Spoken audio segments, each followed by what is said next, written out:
this review is going to be more about the songwriting process because as a self-taught songwriter, of course, I was trying to learn from the best and see what they do and really learn what it's like to be a professional songwriter. And so as I was watching the show, I was comparing some of the things they do to some of the things I'm doing. And so I really noticed a few different things that professional songwriters do versus what I do.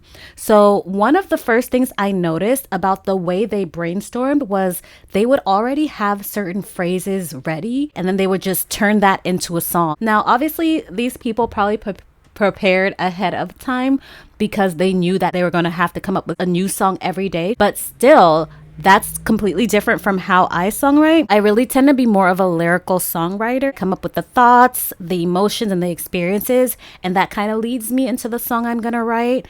And I do come up with the concept and certain phrases, but that's only after doing my own self-reflection and brainstorming versus just being like, this cool phrase was something that I thought of. Let's turn this cool phrase into a catchy song. So that's something I might experiment with in the future and see if I can write songs that way. I might let you guys know how that goes. Maybe I'll do it as a video session with you guys. I don't know. Or maybe I'll do it and come back and let you know. Another thing I noticed was the difference in just the professional equipment versus a self-taught person's equipment or beginner level. They had all the tools. They had the highest level of digital audio, workplace software. They had studio quality mics, all of those things. Whereas for me, I don't have that. So I was like, okay, let me see how that affects their sound versus how my recordings and my things sound. So right now I just use GarageBand on my computer, which works for me. And to be honest with you, if you're a beginner, I recommend using the most basic level of software that you have access to versus the advanced software, because what I notice, even just watching videos on how to use certain software on YouTube, is that if you don't understand the basics of audio engineering and you don't understand the basics of sound and music and how things are put together to be able to sound beautiful, it really doesn't matter what software you're doing, because for the most part, what it seems like to me is that they all do the same thing, but some of them might do it faster or better with certain plugins. But plugins don't mean anything if you don't really understand what you're using them for. I know sometimes you can just add a plugin and be like, ooh, like the voice sounds better, let me use that. But honestly, I think if you want to create a cohesive track where everything blends, everything meshes, you have to understand what you're actually doing and how everything fits together in that track. So I am grateful for starting off with GarageBand. It's only been the last year that I really took the audio engineering aspect of it seriously. Before that, I was just mostly a songwriter, a little bit of a producer, occasionally a composer. But then I was like, you know what? Like, I'm going to really try to do my own recordings and see what happens from that. And so as I learn something new each time, I learn about how do you get the sounds to sound a little bit more full? How do you get certain parts of the track to stand out more than others, like the vocals, or how do you get it to sound crisp and not all muddy?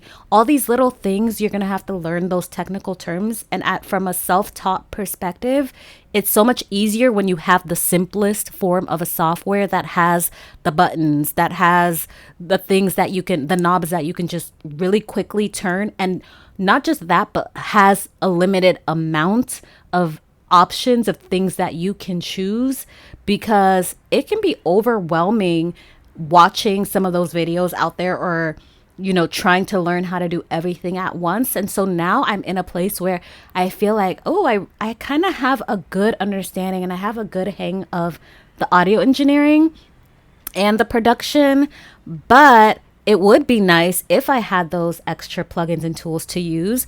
So that would be the next level for me. To be honest, though, I'm not super interested in becoming the best audio engineer out there, or like I'm not super interested in making that my main thing. But I think it really does help to know how things are done. And so now I have a basic level of mixing and mastering. But watching the professionals on the Hitmakers show, you can see that they have all the different types of plugins and everything. You know, I was just watching them mess with things and work with it. And I'm like, wow, like it must be really cool just to have all the tools at your disposal and actually know what to do with them. So that was enjoyable for me to watch. And another aspect of their songwriting process that I would say is different from professional to or self-taught slash amateur beginner, because just because they're professional, I don't know, maybe some of them are self-taught. I think that would be interesting too, to just like go read about their stories and how they came up and what they did to get where they're at. But another thing that was different was just the collaboration aspect of it. And when I say collaboration, I mean not just between the songwriters and the producers, but with an actual artist. So writing for an objective versus writing for yourself, that's something I've never done before at the point of recording this video, was like actually sit down with somebody who wants me to write a song for them and say like, hey, what do you want? What's the vibes? And one thing that I really liked was how they did their research, some of them, on the person. They understood the person and knew what point they were at in their life, or knew, you know, their discography or their past songs that they made, and knew like, okay, if they already had this vibe before, we want to take them somewhere different. Don't want them to be in the past. We want them to move into the future with their music. We want them to have something fresh, something that feels new. And so understanding where they were at and where they came from and what style of music they've been used to doing, and being able to say like, no, this is how we refresh it, but at the same time still keeping true to that artist, because at the end of the day you don't want that to take them away from who they are, or try to make them sing something that doesn't sound like them, or that wouldn't resonate with their audience that they've already built, or would even push them to the next level with widening their audience. So I like the whole briefing thing of them being able to say, okay, this is what the client wants, and do it. And that's totally a new concept to me. I would love to do more like that, actually. So yeah, let's see like if those opportunities come up, but that's something I want to try more of. But of course, right now where I'm at is I am the brief. I'm the one who's giving myself the instructions of what to write about. And pretty much all of my music is being written for myself or about my own experiences, versus trying to make it something that would work on the radio, or thinking about lyrically too, how certain words fit together or how they might be heard to an outside audience. It is something I think about, but it's just interesting to watch how they cater the songs to the artist and to maybe the general audience that's probably going to be listening to those songs. So that's another aspect that was different from professional to amateur. I'll say instead of professional to self-taught, I'll say professional to amateur, because there are a lot of professionals that are self-taught. So overall, as a songwriter, as a producer, I loved watching that show. I love shows like that, because to be honest, growing up, I never even knew that songwriting was really a career that people could have, which sounds crazy, right? Because there's music on the radio. Obviously, somebody had to write that.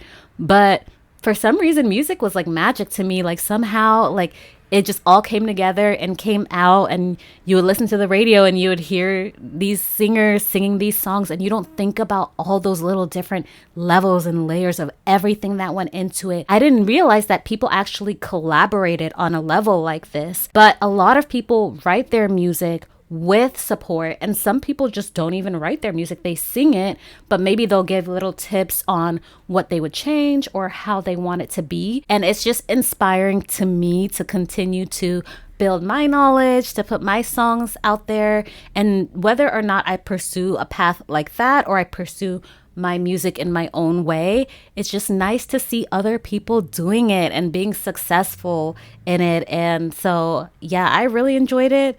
Like I said before, I hope there's another season, and I hope they add even more depth to it. I hope they add some amateurs in there if they can. I know they had some people on it this season who are like, oh, I'm not as experienced as the others, which I like too, because even I think that was Trey, and even though he said that, I really thought he did a really good job. I enjoyed seeing him work with the other artists and the songs that came out of that. So I want to see even more of that, the professionals and the amateurs. But overall, love it. And yeah, tell me what you thought about it though. Did you watch it more for the songwriting and producing aspect of it? Did you watch it for the drama or for both? Was it interesting to you? Was it boring? Let me know because I want to talk about it. I love reality TV and I love music. So combine the two and I'm good. So let me know your thoughts and opinions below. Thank you so much for watching the video. If you're interested, I've been documenting my journey on this channel on how I'm going to be releasing my music for the first time, finally getting up the courage to put myself out there, finally embrace my creativity, my artistry, and share that with other people. So if you want to see that journey as well, please subscribe and see you next time. Bye.